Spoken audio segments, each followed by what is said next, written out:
Creamline, nakaligtas sa matapang na kape na inihain ni Coach Jerry. Habang si Galanza na Player of the Week ay naghatid ng clutch play para sa Creamline. Talagang hirap na hirap ang Creamline sa Batang Thunderbells.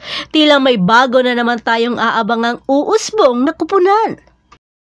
Malalim ang hinugot ng Creamline para talunin ang nagising na Zeus Coffee at nagawang makuha ang isang nakakapagod na 5-setter match sa score na 25-22, 28-30, 26-24, 17-25 at 15-13 na tagumpay sa 2024 to 2025 PVL All-Filipino Conference noong Huwebes na ginanap sa PhilSports Arena.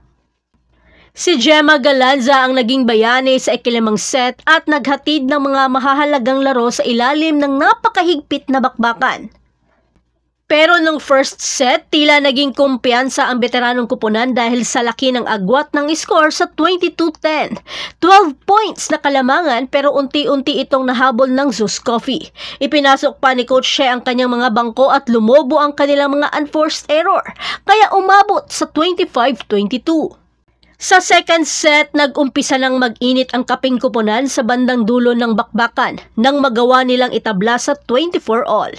At sa puntong ito, nagkapatong-patong na ang mga unforced error ng Creamline. Nagising bigla ang kaping kupunan kaya naging agresibo ito sa net defense dahilan upang mapilay ang Creamline sa opensa. Kaya umabot sa 28-30 ang score at nasungkit pa nga ng Zeus Coffee ang second set. Sa third set, karga pa ng Zeus Coffee ang momentum at nakuha nilang lamangan sa 4 points lead dahil sa mga unforced error ng Creamline. Pero nang ipinasok na si Valdez, dito sila nagkasubukan ni Gonzaga, habang sila BDL at Gagati naman sa net defense. Naging epektibo naman ang paglagay ni Coach Shea sa tatlong floor defender sa likod na sina Atienza, Dij Rodriguez at Pons kaya nagawa nilang maitabla sa 20-all. Sa puntong ito, mas lalo pang nag-init ang bakbakan. Makailang beses rin nagtabla ang score. Hanggang sa isang off-system na laro ng Zeus Coffee ang naglagay sa kanila sa alanganin. Kaya nagkaroon ng pagkakataon si Negrito na mag-service ace at tapusin ang bakbakan sa isang monster block kay Santiago sa score na 26-24. Sa fourth set, hindi pa rin nawawalan ng loob ang Batang Kupunan, kahit na mas lamang sa experience ang Creamline. At this point, hirap na ang Creamline sa kanilang pasa dahil sa net defense ng Zeus Coffee at nagigiba nila ang sistema ng Cool Smushers. Naging mahusay naman si Mondeñedo nang magawa niyang lituhin ang mga blockers ng Creamline, kaya nagawang ma-extend ng Zeus Coffee ang bakbakan sa fifth set. Sa fifth set, naging mas matinik ang Zeus Coffee at napaka-unpredictable na nila sa bawat galaw at mas lalo pang mahigpit ang bakbakan. Pero sa kabila ng mga sagutan sa atake, Galanza naging mas uminit nang magawa niyang maitabla sa off-the-block hit sa score na 12-all. Pero di naman nagpatinag si Troncoso at sumagot rin. Pero Galanza hindi nagpapigil sa kanyang cross-court attack dahilan ng pag-match point ng Creamline. At sa isang outside ball ni Gamit ang nagpapanalo sa Creamline upang makuha ang pang-apat na panalo sa PVL All-Filipino Conference. Sa kabila ng nakakapagod na bakbakan, nananatiling walang talo ang Creamline sa 4 na panalo at wala pang talong record na nagtabla sa Signal HD Spiker sa tuktok ng 12-team standings habang ang liga ay papasok sa isang buwan na holiday break.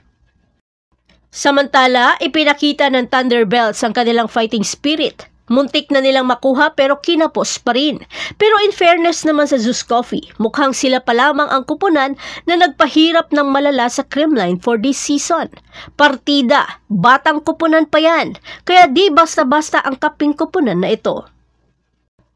Si Alyssa Valdez ay naghatid ng 17 points with 16 attacks and 1 block, dahilan upang hiranging player of the game. Naghatid naman si Galanza ng isang all-around performance na may 15 points with 12 excellent digs at 12 excellent reception. Nag-ambag din si Bernadette Pons ng 17 points at 11 excellent reception habang nagdagdag si Gumabaw ng 14 points. Para sa Thunderbells, nanguna si Santiago sa pag-atake na may 19 points with 13 spikes, 5 block at isang ace kasama ang 14 excellent reception. Nagdagdag naman si Gagate ng 15 points habang nagtala si Troncoso ng 13 points.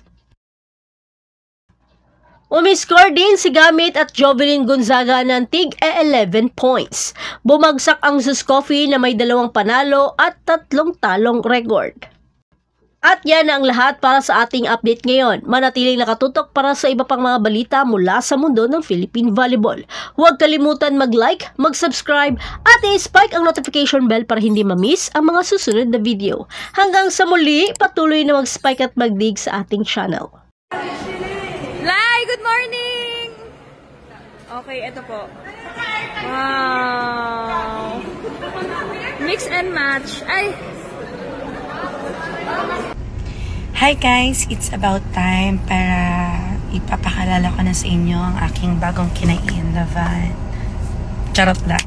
Actually, gusto ko lang siyang i-flaunt kasi sobrang in love ako sa kanya. May newest tumbler from Zeus Coffee Philippines. Look at that guys. Super pretty. Wala lang, gusto ko lang siya i-flaunt.